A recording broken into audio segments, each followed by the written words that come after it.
everyone. Have you ever heard of or watched the show Avatar: The Last Airbender? It's on Netflix and it's from Nickelodeon. Anywho, it's a story about a boy who is destined to be the Avatar. An Avatar is a person that can handle the elements of Earth. So there's fire, air, water, and earth. His role is to protect the world from the Fire Nation, because the Fire Nation is taking over each element and trying to rid all of the benders. The main character, who is just a young boy named Aang, does not want to admit being the last airbender, or the last avatar, but he must find the courage to stand up and protect the world, as well as the other airbenders, or the other benders from the corruption of the Fire Nation. This show reminded me a lot of the story Dragon Pearl. Now, Dragon Pearl is by Yoon Lee. It reminds me a lot of Avatar because it actually has a lot of Korean elements, where Avatar has a lot of Chinese elements and traditions and the folklore and fables passed down by Chinese culture. Now, this one, Dragon Pearl, is about a 13-year-old girl named Min, and she has powers of her own. She actually has fox powers, which is brought down from her family line. But her mother insists on hiding this power in order to stay safe, which is much like the Avatar.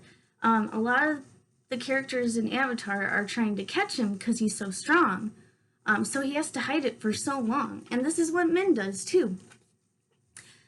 The Dragon Pearl by Yoon Lee is an amazing sci-fi filled with rich Korean culture and traditions. The story brings together the sci-fi of futuristic worlds, flying through space, having space warships and supernatural beings, cops, robbers, pirates. But it all takes place in future. So a lot of the Korean cultures and worlds still maintain a lot of the Korean elements, but has like Star Wars features to it. It's really awesome. Another thing is that Min uses her powers to find her brother Jun. So she has to leave her poverty-stricken world, and she goes across the universe to find her brother and try to save him. So she's challenged with going through quests to find her own power and to find her own hope. But throughout the story, she is able to come out stronger than before, and she learns about her mystical fox powers. But one part that stuck out to me was a quote. "The lasting prejudice against us annoyed me. Other supernaturals like dragons and goblins and shamans could wield their magic openly, and were even praised for it.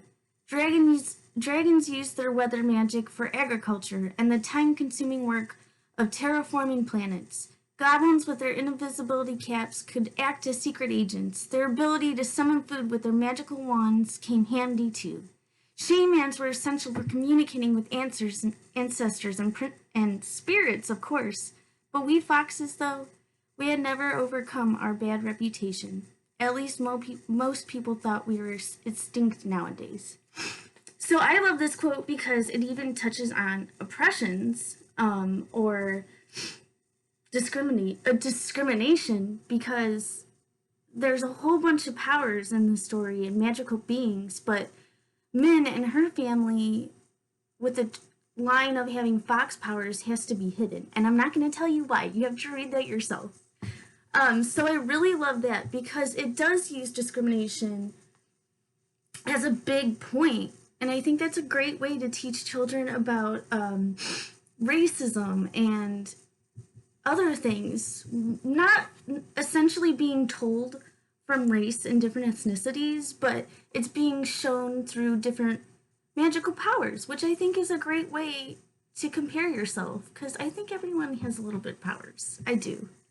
So I really enjoyed this story because even though it also touches on prejudices and it goes over the different cultures of Korean traditions and but it shows you how to handle these oppressions and to stand up for yourself and bring out what's really inside of you.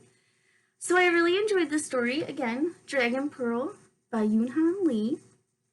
I also wanted to show you, there's no pictures, but each chapter has a very Korean brush-like, which I really loved. It added to the tone of the story too. And I really loved that it was from a teenage girl's point of view. So this book is exciting and empowering for all ages and genders and races. We love it. Have a great weekend, guys. Thanks for listening.